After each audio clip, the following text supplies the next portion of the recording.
President Vladimir Putin said on Tuesday that the shooting down of a Russian military plane near Syria's seacoast was the result of a series of tragic and chance circumstances. His comments appeared to somewhat diffuse a possible crisis involving outside powers that back opposing sides in Syria's complex civil war, after Russia's defense ministry accused Israel of indirectly causing the incident. The ministry said that while Syrian anti-aircraft had mistakenly shot down the plane of a close ally, Israeli jets flying nearby had put the Russian jet in the path of danger, and it threatened to retaliate over what it called a hostile act. Putin told reporters. It looks most likely in this case that it was a chain of tragic chance events, because an Israeli aircraft did not shoot down our aircraft. But, without any doubt, we need to seriously get to the bottom of what happened. As for retaliatory measures, they will be aimed first and foremost at further ensuring the safety of our military personnel and facilities in Syria. And these will be steps that everyone will notice, Putin said. He also told Israeli Prime Minister Benjamin Netanyahu by phone that Israel's Air Force had been conducting operations in breach of Syria's sovereignty, a Kremlin statement said. In this case, Russian-Israeli agreements on the prevention of dangerous incidents were not observed. As a result, a Russian airplane came under fire from Syria's anti-aircraft systems. The president of Russia called for the Israeli side to avoid such situations from now on, the statement said. Russia's defense ministry said the Il-20 reconnaissance aircraft, with 15 Russians on board, was downed by Syrian government anti-aircraft guns in a friendly fire incident. But the ministry said it held Israel responsible because, at the time of the incident, Israeli jets were attacking targets in Syria and had only given Moscow 1 minute's warning, putting the Russian aircraft in danger of being caught in crossfire. We view the actions of the Israeli military as hostile, Russian Defense Ministry spokesman Igor Konashenkov told Russian state television.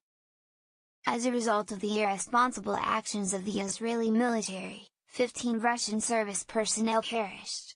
Netanyahu's office said that in his conversation with Putin he blamed Syria for the aircraft's downing but offered all necessary information for the investigation into the incident.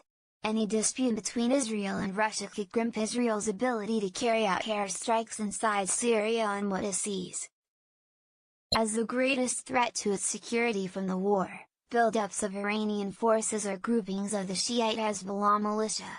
Since intervening in Syria in 2015, Russia has usually turned a blind eye to Israeli attacks. Israel has launched about 200 such raids in the last 2 years, Israeli officials say.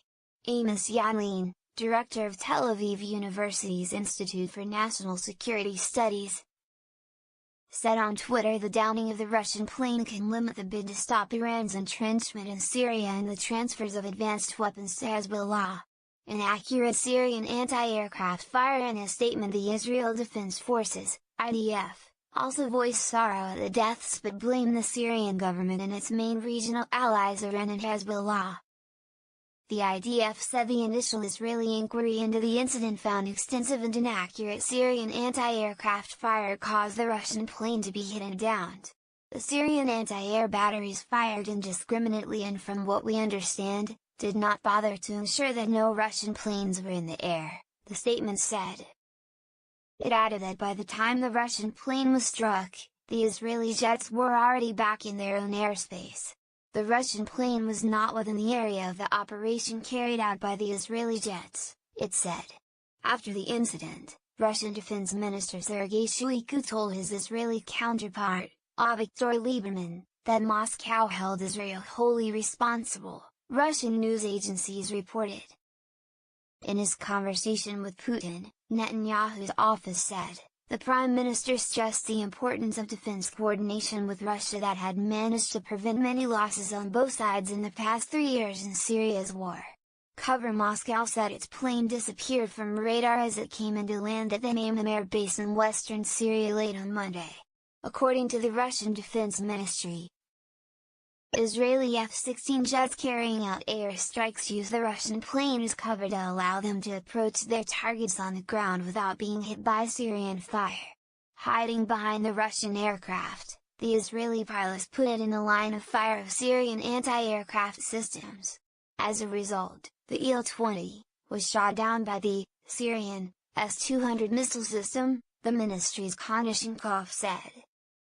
He said the Israeli pilots could not have failed to see the Russian aircraft, as it was coming into land from a height of 5 kilometers, 3 miles. Nevertheless, they deliberately carried out this provocation, Konashenkov said. This absolutely does not correspond to the spirit of Russian-Israeli partnership. The Israel military said that overnight its fighter jets had targeted a facility of the Syrian armed forces from which systems to manufacture accurate and lethal weapons were about to be transferred on behalf of Iran to Hezbollah in Lebanon. It said the weapons targeted in the Mediterranean coastal city of Latakia were meant to attack Israel and posed an intolerable threat against it. Several countries have military operations underway around Syria, with forces on the ground or launching strikes from the air or from ships in the Mediterranean. Foreign powers involved in the conflict, including Israel and Russia, operate hotlines to exchange operational details to avoid one side accidentally attacking the other's forces. However, diplomats and military experts have warned that the risk of inadvertent strikes is high. Separately, Turkey said on Tuesday it would send more troops into Syria's rebel-held Idlib province after striking a deal with Russia that has averted a government offensive there.